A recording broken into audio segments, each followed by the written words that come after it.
welcome to the Untrapped Podcast. I am your host, Keith Kalfas. What's up, guys? This is Keith Kalfas with the Untrapped Podcast. We have an awesome guest on today. We've got Weston Zimmerman from Tusse Landscaping. This guy is an expert at landscaping, building ponds, water features, like huge, tremendous projects that it's just amazing. When this guy comes on, the things that he talks about, it's going to kind of blow your mind. If you are in the services industry, and whether you do landscaping or not, because primarily that's what I do is landscaping. When I met this guy, I just couldn't believe it. We met at the Logan Paul Pond Build, the aquascape event at Logan Paul's house, and I was fascinated. There was a whole bunch of guys there, an entire team building this pond out. But when I met Weston and I saw his passion, like he was literally positioning each individual rock so the water would flow certain ways, and then they went and they put these koi fish in there. And then I learned that ponds are actually the highest ticket, highest profit thing you can do in somewhat the landscaping field. And it just blew my mind. This guy's very knowledgeable. He knows exactly what he's doing. And then, so he's going to teach us a bunch. He's going to teach us how can you think about getting into that, the resources, where you would look, and just paint the whole picture for you. And then also, he's developing a new software product because he sees a massive problem, a challenge in the industry with numbers and the data. So, a very smart guy. What's up, Weston Zimmerman? What's up, Keith? Thanks for having me. Bro, so you're doing the marketing for the business, the team that you're part of. You've got like a nice cameras and everything. You're full on in social media, so you understand the business, the application, like doing the actual work and the art part of it, but also the media part of documenting it. You've got amazing videos. And I'll put the links below so people can see your YouTube channel and the videos that you're creating. And tell us not only about the ponds, but I want to know about, you just got back from the Amazon rainforest, bro? Yeah, literally just got back like 24 hours ago. One of the most epic trips of my life. So, and also I remember we were trying to get to the Hollywood sign in California. Yeah. It was you and me, Blake Albertson from B&B Lawn Care, and Stanley Genetic. It was the four of us all hanging out, bro. So to tell us about the Amazon rainforest real quick and why you were there and your trip with... So I was at Pondemonium last year, which is the annual aquascape event for the pond industry professionals, and Heiko Blair is one of the speakers there. Heiko is a kind of a freshwater fish hobbyist, explorer, scientist. There's a word for it, ichthyologist or something like that. I can't even spell the word, but there's some kind of word for like the aquarium fish study and hobby. This guy he's approaching like 1,000 expeditions in his lifetime, basically from the time he was a little kid till now. He's 74 years old. He's just nonstop going on expeditions over the entire world. I don't even know if there's a country he hasn't visited yet. But anyway, so at Pondemonium, I was just edged in on this conversation, and they were talking about a future expedition he was going on in Colombia into the Amazon rainforest. And it instantly got my interest. I'm always looking for kind of a unique opportunity like that. So I was probing around a little bit. It was expensive to go, but long story short, they personally invited me to go. And I was like, well, if I'm going to go, it's not just going to be a fun vacation for me. I'm going to bring something home with me, So my goal was, if I'm going to go down there and film a documentary. Heiko has an amazing work, but from a marketing standpoint, he's had a tough go of just getting some traction. So I thought maybe I could have some fun, get some awesome content that almost no one else gets to shoot, and help a guy out. So it ended up being it was a trip of a lifetime in so many ways. Dude, that's amazing. I would love to go to the Amazon and also be freaked out, afraid of catching parasites or something. We were in the water. Basically, all caution was thrown to the wind, man. And once you get there, and that's one of Heiko's things. He said, with the media and the movie industry, everybody thinks the jungle is out to get you. And sure, it's like any other wild or nature. I mean, things can happen, but it's like going in the woods in my backyard here in Pennsylvania. I mean, sure, there's bears in the woods in Pennsylvania. Well, there's whatever in the Amazon rainforest. It's just, but it was actually, I came home with it. You fear what you don't know, and I came home. There's really nothing to fear, and if you're smart about what you're doing. That's a good point, man. Yeah. Okay, so with the pond thing now, like I remember we were at Logan Paul's house in his backyard. You were obsessively, just so passionately engaged in the art, and I'm like, well, how do you tell the customer what the pond is going to look like if it's all natural and all the stones that show up are all different sizes and all that stuff. Right. And this was probably a $35,000 pond you guys built. Just talk about the whole pond thing. Just brain dump on us, that whole process, how much they are, Yeah, I mean, you can do a water feature. Our smallest water feature is for $3,000. So, if you're a hobbyist, anybody can pull $3,000 together if it's important enough to them. So really, the water feature hobby is open to anyone that's interested enough. But then there's no ceiling. I mean, there's multi-million-dollar water features out there. In fact, we got to see one when we were down there in Columbia at the Primavera Shopping Mall. It was one of the largest water features aquascape ever built. I think it was over $2 million. And it was literally, hands down, the most beautiful aquascape ecosystem water feature I've ever seen. It's just gorgeous. Did take some images. I'll put them up I'll put some on my Instagram. You guys can check it out there. What's your Instagram handle? Because you guys got to show this. You sent me the pictures on my phone yesterday of this $2 million pond, and I was like, what? Yeah. So Tusse Landscaping is our company Instagram. Just Tusse.landscaping. TUSSEY.landscaping. Yep. And you guys got to check out. Yep. So check us out there. And I throw some stuff up on my own. That's the company link. My own handle's Accent Media Films. Just Accent Media Films. So if you want to check that out, I put some more stuff on the trip on there. Wait a second. We were in a YouTube vlog together in a video in California, and let me know in the comments below if anybody saw this. We were driving in the car in California, and I said to speak something because you said your wife is from a different country. Romania. Yep. Yeah, and I said, well, speak in Romanian. Like Stanley Genetic was in the back seat with B&B, and so you started speaking in Romanian, and I was laughing, and then somebody in the comments who knows how to speak in Romanian said that you said some pretty nasty shit to me. Yeah, no, that guy didn't even know Romanian. I engaged him in the comments later, and he ended up confessing. No, he didn't know it. He just made that up. I don't know. I thought it was funny, but that's pretty awesome. Yeah. Because I like to put people on the spot and say hello, how are you doing, and hello to my Romanian friends. Ciao, cum ești? Ce mai faceți? All right, awesome. That's enough. I won't bug you no more. Okay. So with the pond thing, so ponds go to $3,000 all the way up to $2 million so far. We've talked, right? Yeah. Yep. Now our bread and butter, like the average water feature is, I would say, between the $10,000 to $30,000 mark. That's the main chunk. That's where 80% of our water features fall into. But you were asking about how do you describe it to the customer? How do you sell this? Because to be honest, this is one of the more ambiguous pieces, especially if it's something you're not super familiar or super experienced with.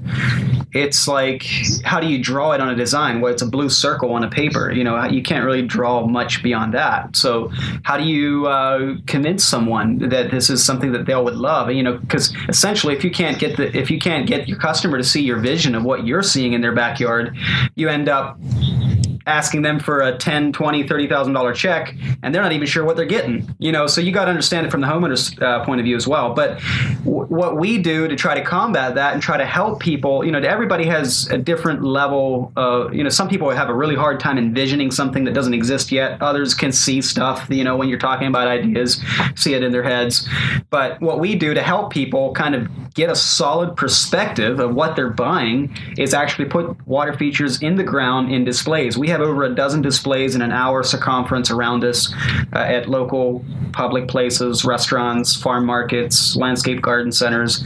That's really the most solid form of marketing, and it's proof. Yeah, it's proof. It's proof of your ability, because it really is something there's a level of art that's in it. It's not like you can pull a tape measure out and check it for correctness. How do you check a water feature for correctness with a tape measure? Well, if you're checking a patio, whether it's built correctly or not, based on the pitch and the slope. It's a lot more difficult to do that with water features. But you just made me realize something. This is an entire industry that generates, even a lot of landscaping in and of itself it's a luxury service, and you're just honoring the beauty of nature and then creating an ecosystem in somebody's backyard. Yeah, absolutely. So they can... Basically what we're doing, so we were in the Amazon where we were going to visit aquatic biology at its root in untouched nature, right? So what we're doing for a business back here in North America is we are building a pond that works and functions the same way as nature does with a natural ecosystem. There's no chemicals in these things. They're perfectly safe. In fact, they're much, much more safe than even your standard backyard swimming pool. Chlorine is not good for you. And one of the biggest rages we've been seeing in the recent year or two is people being more and more interested in recreational swimming ponds as opposed to your traditional chlorinated swimming pool. That's interesting. I like it. So if the average pond that you're like, what's the average ticket price on a residential pond? A customer wants this thing installed. You visit the property. What do you close the deal on? And how much materials does it take? What's the cost? What's the overhead? What's the profit margin? What's that all look like, the average ticket? So we operate on, we have two different lines of water features. One we call the Simplicity Series. The other one we call the Premier Collection. The Simplicity Series is basically 10 grand and under. It's a budget line of water features. It's still as functional and as beautiful. We use a locally sourced rock, so it's cheaper than the beautiful mossy rock that we get from the Ozark Mountains in Missouri for our Premier Collection. That's just one difference that makes it cheaper, but some people don't really care about that, so that's fine. And then we have the Premier Collection, which comes with all the bells and whistles. It comes with the underwater lights. It comes with the automatic dosing system. It comes with larger, more capable filtration systems. It's when you're buying a Premier Collection water feature, it's the Cadillac, whereas the Simplicity Series you might compare more to an Impala or whatever. But the Simplicity Series ranges from $3,000 to $10,000. The Premier Collection ranges from, let's see, I think it's from 12. Yeah, it's from $12,000 to $30,000. And the $30,000 pond is a 16 by 21 pond with a 12-foot stream. That's the large $30,000 pond. And like the smallest pond we sell in the Simplicity Series is a 7 by 10 with no stream. It has a waterfall but no stream, and it sells for $6,800. So say somebody wants to take a look real quick on Instagram or Facebook and they want to see examples of all pictures of these ponds. Where would they look? So we have our best documentation and images of these on our website at TusseLandscaping.com. Just go underneath. Sweet. Yep, just go underneath the services, water gardens, and everything's there. Facebook is just called Tusse Landscaping, and we have tons of photos on there of projects, in construction, finished projects, beauty shots of ponds we built, all kinds of stuff on there, and our YouTube channel. We've been really active on our YouTube channel the last 6 months or so. Nice. I saw on, I think it was Greg Whitstock, one of the guys in Aquascape. I know him well. I just can't think of his name in this second. He's a cool guy. He's our age, wife and kids, pond business. He turned his whole backyard into a pond as an example, and Greg was there. It was crazy. Yeah. It's like, you can really do whatever you want. I mean, there's no cookie cut. I mean, obviously we have what we call a pond menu, which you could liken to a cookie cutter menu of ponds, but they can be as customized and as intricate as you're willing to spend time on them. Wow. So a pond that costs $35,000. The customer wants this done. What's the profit margin on that if you do it right? And you've been in the business a little while. We shoot for a 10 to 20% net. Now, a lot of people tend to get a little confused when you talk about profit margins because there's two very different numbers. One's gross, one's net. Gross is what you take home at the end of the day, but you haven't paid for your operational costs to run your business, your overhead. Net is the profit that's left over after all of your overhead expenses are covered, like the tires on your trucks that you use to get the materials to the job site. All that stuff is built in. So we shoot for a 10 to 20% net profit, and everybody's numbers are probably going to look a little bit different depending on the structure of their business. So we have a fairly large gap between our gross profit percentage and our net profit percentage because of a larger company with a large amount of overhead. So that gap is bigger. But if you have a smaller company, you may have the gap may be tighter. You might be shooting at 30 to 35% net and 50% gross or something like that if you're doing really, really well. Really? That's definitely possible. Awesome. It's definitely possible. I mean, Aquascape preaches a 50% gross profit is industry standard.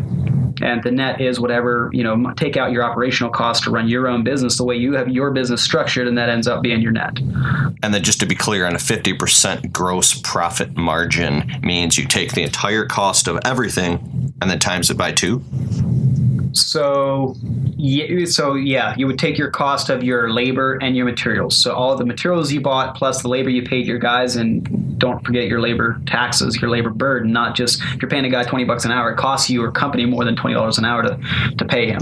Till you have your taxes and stuff done. So let's say that your materials and your labor cost $10,000, then yes, the pond sticker price would have been $20,000. Now your overhead comes out of that $10,000 profit, so your true profit would be, let's say you have another 25% in net overhead costs, so your net profit's 25%, so your actual profit would be $5,000 out of a $20,000 pond, which is very, very achievable for sure. Sweet. And say you're, how long does it take you to install a $35,000 pond? Because I watch you in a group of like 17 guys do it all. Yeah, that probably wasn't a good 12 hours. That probably wasn't an accurate representation. We install our 16 by 21 pond, which is a $30,000 pond. That pond has 5 working days, so 1 week, and that's the largest one. Our 11 by 16 is 3 working. Now, keep in mind, these are premier collection ponds, all right? These are the ones that we have more labor built into so we can get more artistic in the construction, and we get fancier and whatnot. And now, so here's just for example, our 11 by 16 pond in the premier collection, we take 3 days. Our 11 by 16, well, no, it's 10 by 14. We just made it a little bit different. 10 by 14 pond in Simplicity Series, which is very, very similar in size and in spec, takes 1 day. That just goes to show how much more time and effort we spend on our premier collection to really make it a true masterpiece, as opposed to just your standard ecosystem pond. It's very beautiful. It works just the same, but we don't spend as much time on the artistry, and because labor is expensive, so we're trying to get the cost down to have an economical option for people that prefer that. And so, you can take the almost the same size pond from a 1-day install to a pond that's just slightly larger to a 3-day install. And the only difference is the type of rock we're using and how much time we're spending on really making it a true masterpiece. I thought that was so cool when I saw that you guys dug the hole and then you took the dirt from the hole and you put it up on the ledge to make this whole thing. And then you came and you put all the rocks all around and the liner and then like installed everything. And it was like, just to watch it happen was so cool. And I was like,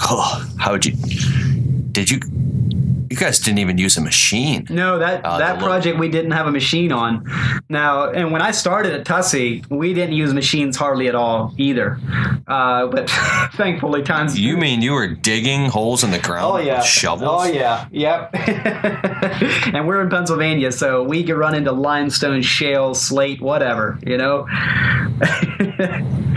But dude, these days we find it to be more efficient.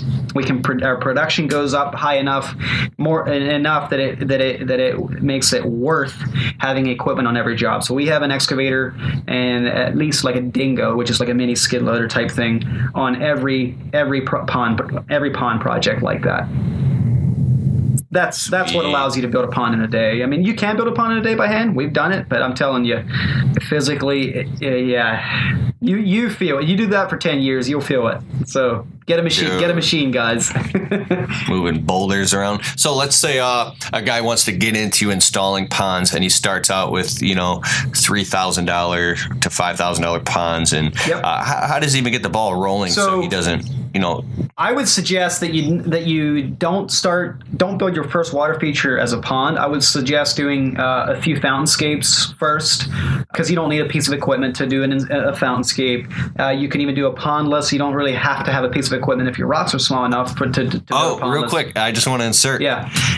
I got a client who has a very, very small pond in front of his front porch, builds up to the wall in a garden bed, and he wanted us to excavate it and get rid of it, fill it in with dirt, make it a garden bed again. I was like, sure, I'll make some money off this. $1,000. We'll do this in 4 or 5 hours. And then what? Dude. Did he do it? Oh, dude, no. Anybody watching this? As is above, so is below, bro. We were down there pulling just rocks after. There's another one, just pulling I had to get to the point where I couldn't even get the liner out, and it was muck and goop. and I was like, oh, dude, it was a mess. So I literally had to just cut out the liner the best I could because I couldn't get the last piece. I had to leave it in the ground, dude. I literally couldn't get it out, and we did the best we could, and the job was fine. We were just excavating a pond, but boy, I worked for that $1,000, bro. Yeah, ripping out a pond without a machine is not fun. I can personally testify to that. I mean, because you're literally taking. So, anyways, keep going. So anyway, where was I? I was talking about. Fountains. Oh yeah, how to get started. Yeah, I would recommend doing a few fountainscapes first because the you can do them with a pickup truck and wheelbarrow and a few hand tools. That's all you need. Same with pondlesses. Ponds you can as well, but they're a bit more. You want to get your feet wet in a few smaller water features, so you kind of get the concept of how everything falls together and how doing a pond is like maybe a high school level or college level type water feature as opposed to a fountainscape, which is maybe elementary school because. Pondlesses and fountainscapes don't necessarily have an ecosystem. So as long as you set the thing up and you get water running and you don't have a leak, you were successful. With a pond, if you don't get your filtration right, if you don't understand what is needed to get it right, you can create. That's why there's people out there that hate ponds because they tried to build a pond and it wasn't built right. It was constantly green. Well, there's a reason for that. It wasn't built properly, and then they hate ponds for the rest of their lives. That's you have one bad experience and they never want to touch one again. That's very common in our industry, but it's not because ponds are a pain. It's not because ponds are hard to maintain. They are not if they are built properly. So the other thing I would recommend too is if you're interested is get in with the Aquascape Academy, which Greg Whitstock does out at the Aqualand in Chicago. I think 5 months, basically from November or maybe it's even October through April. Maybe it's 6 months. I forget. But go to Aquascape Academy in Chicago and they teach that's basically set up to help existing landscapers or whoever wants to get into the pond business to get their feet wet in the industry, to understand the technicalities behind building water features and doing them properly and serving your customers well. And then the other thing is the annual Pondemonium event in Chicago every August. Those two events, if you're interested in getting into ponds, I would suggest for sure hitting the Aquascape Academy before you get super serious about installing water features, just so you know what you're getting into and just so you're equipped with the knowledge you need to not have a bad experience right out of the gate. Nobody wants to. I don't want to recommend doing ponds to someone if they don't have the knowledge to do them properly, because if they don't have the knowledge to do them properly, they're going to do it wrong and they're going to have a pain and they're going to hate it. And that's not what we want to do for the industry. It's kind of a common trait that we try to combat in the aquascape industry. Awesome. I'll put all the links below this as well to all the pond related videos and all that stuff, so you guys can check that out because that's pretty sweet. Now let's say people think, well, nobody in my town wants me to build a pond. How would I find customers that would? So would you be pretty surprised how in demand it is, or can you actually create the demand? Well, how does that work? I'll just tell you a little bit more about our company. We live in Greg Whitstock says we live in Podunkville, PA, and we literally live 2.5 hours from the closest major city. We're not in a big city market. We're in a working class blue collar market in Altoona State College, Johnstown, and Bedford in Pennsylvania, and we live in the Appalachian Mountains. Average income here is $35,000 a year, so you get the idea. But we have been Aquascape's top customer worldwide out of 70,000 customers twice in the last 3 years. Wow. So that just goes to show. And that's because we are now a mature business. We've been doing water features for over 20 years.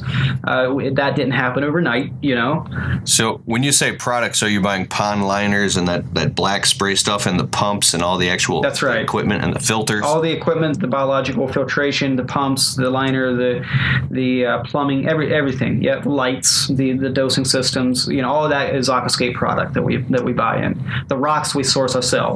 The rocks and gravel we source ourselves. Beyond that, it all comes from Aquascape. So cool. Yep.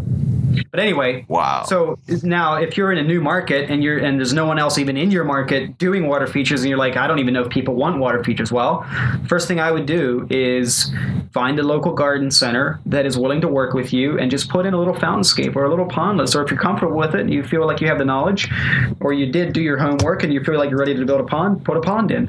If you're in a market that water features is one of those things that people don't know that they want it until they see it. It's a luxury, like we said. It's not something that you need to survive. But once you see it, they're so beautiful that there's always a portion of the population that just gets drawn in and just loves the natural ecosystem in their backyard and the fish. And it's like having a 365 days a year enjoyment source in your backyard. So putting in displays where people can see it for themselves, and then have a sign there with your contact information, put a little brochure stand there, whatever it is, whatever you can work out with your local garden center. That's what I feel is the best way to get started from ground zero. That's smart, dude. Yep. Dude, I've seen a couple ponds and they're so beautiful, man, with like the rocks, and you can hear the water falling and crashing into each other, and the fish are swimming, and there's even a bridge. It's just it's soothing, it's relaxing, totally. It's peaceful. And when we were down there in Colombia, the most fun experience I ever had with ponds in general was they have I don't even know how many fish in that pond. Koi, they had an arapaima, they had arowana, they had catfish. I mean, I'm talking that arapaima was like 7 feet long. If that thing would have decided to take you out, you wouldn't have had much of a chance. And we were swimming with these fish in this pond. We had goggles and I had my underwater camera.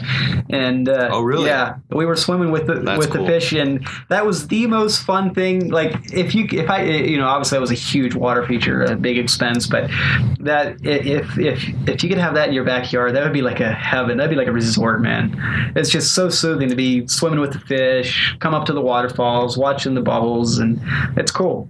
Really cool. That's so cool. It's a whole lifestyle, this thing, that you, because you build ponds and you love it and you're passionate about it, that it's opened up all these other doors and avenues, and it's found, like, you just seem happy right now, dude. That's sweet. Yeah. And like I was saying, like swimming in that pond was like swimming in an aquarium, literally. It was super awesome. That's awesome. So you got this frustration that grew with business and the tracking the numbers and the metrics. And I know there's CRMs, customer relationship management software programs. There's QuickBooks, data analytics, but you have a new angle on this thing, and you're coming up with something. I'm interested in that. So 5 to 6 years ago, we got serious about implementing systems and processes in our business to get more efficient, to eliminate mistakes, and just to improve our process of doing business for our customers' sake, for our own sake, with management and scheduling, and also for tracking our numbers so we know when things aren't the way they need to be. And we've been through the gauntlet. We've probably been using between 6 and 10 different pieces of software in the last 5 to 6 years. And, truth be told, there's a lot of really, really good softwares out there. There's no doubt that they're very polished. They do very, very good.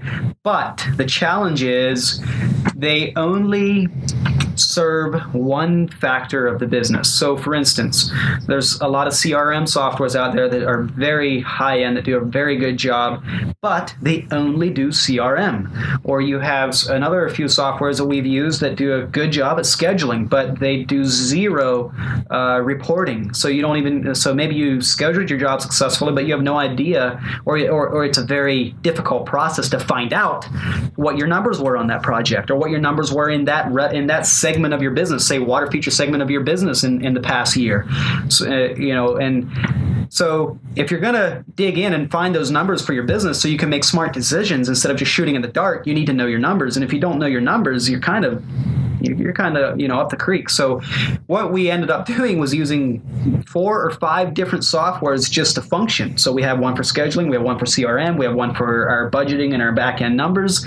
And what happens is, so now we are answering all our needs, but it's very inefficient. It's frustrating because you end up having double and triple data entry. Your some information's over here in this program, and the other information's over here in that program. You have to pull a report out of that. that, and you end up spending 3 days to try to get some numbers together so that you can actually find out how you're performing, and it's just very frustrating. And when we first started using softwares, the idea first entered into my head probably 5 years ago. You're creating a whole solution software. for this. You're building an entirely new software.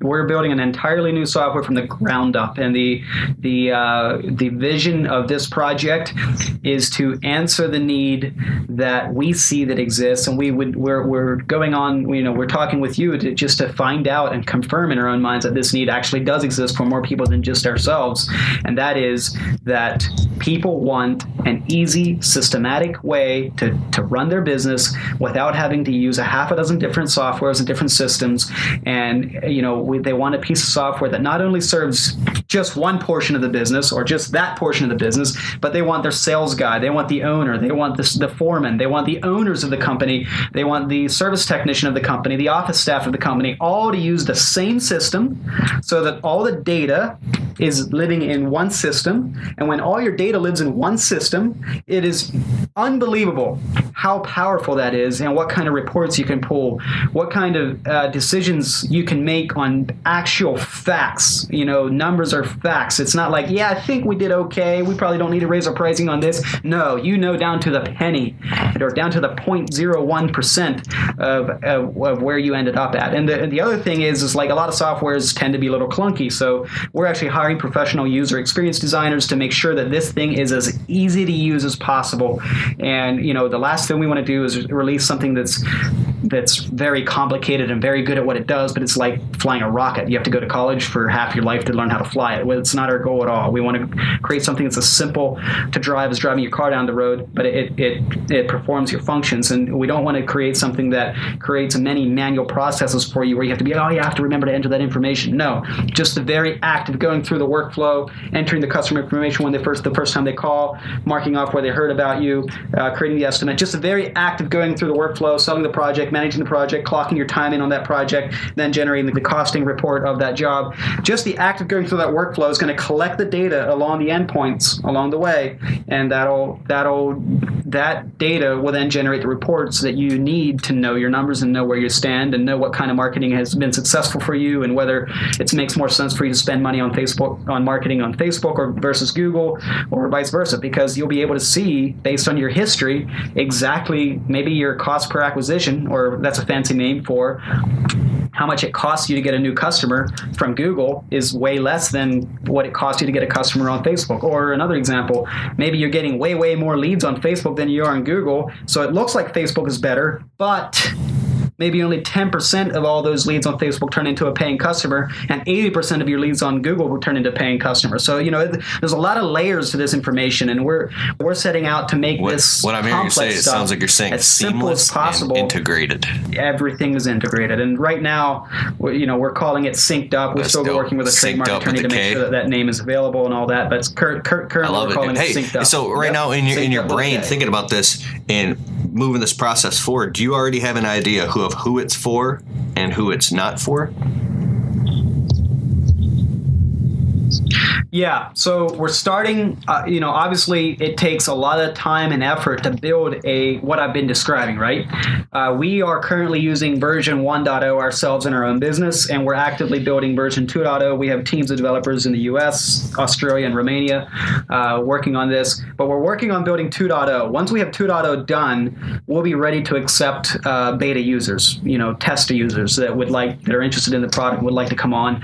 And we're going to be seeking out companies that are similar to us first, so that we can ensure that we are meeting that industry's need first. So landscapers, anybody that has that logs their customers' information, that creates an estimate, sells a project, tracks the time and materials that go into that project, and then wants to know what their financials ended up being on that project. Anybody that does that process in their business can use this. So eventually it could get as broad as home builders, garage door, HVAC, but for the beginning, we're going to going to be starting out with pond professionals and landscapers, and we'll grow into those. You're as a we visionary.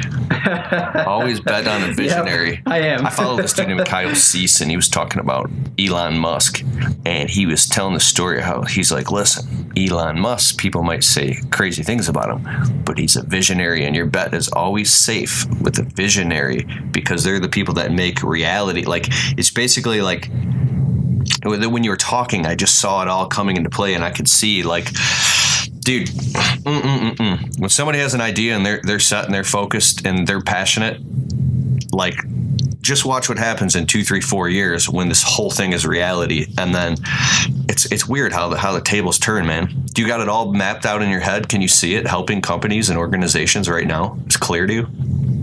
100%. Yep. It's beautiful. My brain is living 5 years in the future. What's the website? I'll put it in the link below. Yep. So they can... Yep. So the website right now is getsynced.com. You guys can go there and you can sign up to become a beta user. You just enter your name and your email, and that'll just entering your name and your email will sign you up to become a beta user. Once we have the beta version of it ready, we'll why should people even bother checking out? I know you said that's all the features and benefits it has, but why should somebody check out your software, your website versus what they're already doing or thinking about? Like, what makes you different or better than the other ones? I know that you said it, but just kind of like... So, sure. So to me, in my experience, there's some industries are better served in softwares than others. And if you're going to buy an off-the-shelf software, which is what we're building, an off-the-shelf software for your business, if you can get it to meet 80 to 90% of your needs, you've done really, really, really well. Where it becomes a real struggle is if it's only meeting 50 to 60 to 70% of your needs, and you're forced to find some other ways and other workarounds to deal with it. And what happens is the software industry, developers they're usually built by development teams and investors. And so they see a problem out in the industry somewhere. They say, let's build a software to fix that problem. And they do. And they may do a very, very good job at it. But they only solved one problem. Our vision is to not solve one problem. We want to create an ecosystem where within the entire company operates, so that you have all your data in one place. You have systems and processes mapped out for every role in your company, whether it's a service technician or a foreman or an owner or sales staff, whatever it is. And we're creating something that's not solving one problem, say a scheduling issue. We're creating something that everybody in the whole company works within, and it's not weak on any one of those fronts. It's strong for the owner. It's strong for the sales guy. Our goal is to create a software that everybody in the company, it's their favorite thing. We don't want it to be like typically what we've seen in the softwares we've used up to now. Maybe the sales guys love it, but the foremen hate it. Or maybe the office staff love it, but the owners can't. You know what the biggest thing was? Whatever it is, I kind of like, even though I use Android phones, I love Apple and Steve Jobs, and he did something that revolutionized, and he created a new user interface that was extremely fun and friendly and easy to use. The interface is so important to people and I know that you understand that. And absolutely, dude, I like it, man. You got guts. So, and I like when you were talking about, you said all of your data in one place, synced up. Like I was seeing headlines and the marketing for it. Yep. So, yep. I'll put a link below. Syncedup.com, correct? With the K. Yep. Getsyncdup.com. Yeah, that's right. Getsyncdup.com. It's like with getsyncdup.com. Yep, that's correct. And the other thing we'll be doing, I don't have it set up on the website right now, but I will in the very near future here, is we're going to be looking to our beta users to actually offer suggestions and insights as to features that they would like to see. So we're not only building a software to meet what we see as an industry need, we're giving you the opportunity to speak into this project, to speak into this effort, and become attached to it, take ownership. You have the opportunity to speak into this software and have a voice as to what features get built. And just reiterating something I was saying, if you buy an off-the-shelf software and you meet 80 to 90% of your needs, you've done really, really well. That's true. Even custom software, it's tough to get beyond that 90 to 95% mark because you're never done. Even when you're building custom software exactly how you want it, you almost never can get it to be 100% perfect for everything in your company. It's just so there's kind of some give and take. The workflow is set up in the software, so there may be you may change the way you've done something slightly to adapt to the new software, or if it's significant enough and important enough, you can speak into this project and give us an idea of a new feature that you'd like to see built. If you're going to buy this and you're going to use this in your company, you'd like to see this feature. And we're listening. We are all ears. That's why we're coming onto your podcast. That's why we're visiting other people making public appearances to find out what are the needs that you guys see that you don't have a good answer for right now. And the other thing is that is kind of visionary at this point, but something else that I would like to do that would make us different is most softwares you buy it, that's what you get. There's no possibility of tweaking it or customizing it for yourself. That's because development is very, very expensive. But what I would like to do is, here's our software. But if you're serious about a certain specific feature that you really need for your business, we want to offer the ability for you to customize our software to your own system and your own. So maybe you're using some extra third-party software for who knows what, and you want that to tie in, or maybe you use a different accounting software than QuickBooks or whatever it is. We want to give you the ability to, we'll obviously look at your need, and we would take up a discussion with you and find out what exactly you're looking for, what kind of effort it would take. But we want to offer this software as, here it is out of the box. The door is open for discussion and negotiation on how we can customize it and make it even better for you. Because if that would have been an option for us at Tusse Landscaping with the softwares we were using, we would have never arrived at this point. If we could have taken the softwares we were using and spent a little bit of money and customized them to kind of fix the couple things that were majorly wrong for our company, we would have never even arrived at this point. So that's something that we see as a opportunity to be different and an opportunity necessity is the mother of invention. So the frustration of that pain point drove you to say, I'm going to create a solution for this. Exactly. And not just for ourselves, but for, we feel that if we're feeling the pain, I'm sure there's other people that are feeling the pain. All right, so we got Weston Zimmerman from Tusse Landscapes in Pennsylvania. You're an aquascape certified contractor. You're expert building ponds. And not only do you do the social media and marketing for the business that you're in, you also now are creating an entirely new software called Synced Up. GetSyncedUp.com. That's going to be a complete, all-in, comprehensive, integrated, seamless solution. All your data in one place. I'm a marketing guy. And, dude, I'll put a link below. Anything else? Yeah. What are you drinking there? What is that?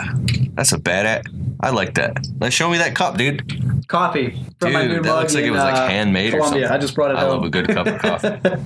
That probably was. Recommendations on good coffee? Yep.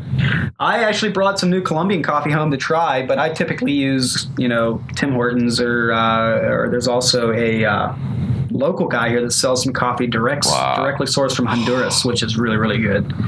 So I don't even know what the name of it is. I just buy it from this local guy. What's your Instagram handle? I go through lots of it. So Tusse.Landscaping is the handle for our company. My own handle for my filming and the stuff I do, like I did there with Heiko and Accent Amazon. Media Films. What's the one that you showed me where you went in that plane? It was like from 1937 just last weekend. Dude, that was crazy. Yeah. Go to Accent Media Films and look at the picture Accent of him Media in that Films. plane. You're like, blah, but it's from 1937 and it's beautiful. Like, I wouldn't be flying in 34. 1934. Yeah, that was one of the coolest experiences on that trip. Getting to be in the cockpit of a DC-3, that was awesome. And then meeting you in person. That was a once in a lifetime moment. Where can people meet you in person? Sure. So we always go to Pandemonium. When is the next one? At that annual event. So if you want to meet me, that is in August. Let me see here. I really wanted to go to the last one in Chicago, the Aquascape and I had so much going on. I didn't make it. I heard it's awesome, though. It's so much information about building ponds. I understand. Pondemonium is hands down the best event in the pond industry. There's none other like it. People from all over the world, Australia, Europe, North America. Obviously, most of the people from North America, but they're there from other continents as well. 2019, Sweet. It's August 21st and 25th, St. Charles, Illinois. It's about a 30 or 40 minute drive from the airport. So, all right, great, yeah, I'll be there. It was great having you on the show, and I'll put all the links below to all his stuff and to Tusse Landscaping. And then if I'm going to be at a Pondemonium event, because I do want to go, and I see you got to be in the vlog, man. You got to come say hi to everybody. But do you make your own vlogs? Because I know I've seen your videos. They're amazing. They look like short films. Do you vlog at all? Yeah. So we got more serious on YouTube for Tusse Landscaping in the last year. I wouldn't call it vlogging. Well, I guess you could call it vlogging. So basically, what our mission for YouTube is to provide videos that show going from before, during construction to the final product beauty shots, and so people can get a perception and an idea of what it looks like, what the disaster is in the middle of a large project, and the result of that. So we've been cranking out videos showing that time-lapse videos of projects, and then I do some what you could call vlogging as well, like on the job site. Listen to him, guys. What he's doing, you're doing the future of marketing on social media. You're showing before, during, after. You're building a story around each job, right? Yep. Because, you could call us a high-end landscape services company. So our pricing is often much, much higher than maybe your closest competitor. So people are not buying us for a price point. They're buying us because of our skill level and our ability. And you have to prove that somehow. You can't just wave your arms in the air and say that, we're just better. You have to prove it somehow. And this is our proof, our online content. And this just seeing that consistency Tusse again and again and again. An amazing project coming out in someone's backyard. Yep. And then we show some cool stuff too, like as far as YouTube vlogging. I've done an effort in the last year or so to create some high-end looking content for just videos of who we are. Which you design all these thumbnails which too? Which is a video I think everybody should have. Look at this. Bro. Yep. Nice time-lapse landscape makeover with pond. Blake's Exotic Animals gets a pond. Oh, wow. I see the time-lapse. The music. Yeah, you got it all tagged and titled. And yep. Get better leverage. This is... It's beautiful. Only one way to do it. Let's do it right. Wow. I'm going to be watching this. Go subscribe, dude. Top shelf, bro. Okay, man. Yep, if you want to find us on YouTube, just search Tusse Landscaping. We'll come right up. All right, man. Thanks so much for being on the Untrapped Podcast. Cool. And once again, guys, you could find this podcast on your favorite podcast app. Just check it out, whether it's iTunes, Anchor FM, SoundCloud, Libsyn, any of those. Just go there. You can listen to this. If you don't want to watch the video version, you can listen to it while you work. So thank you so much. And we had Weston from Tusse Landscaping. And check out his software, getsynced.com with the K. I'll put a link below. And I'll see you guys next time. Peace. Peace. Thanks, Keith.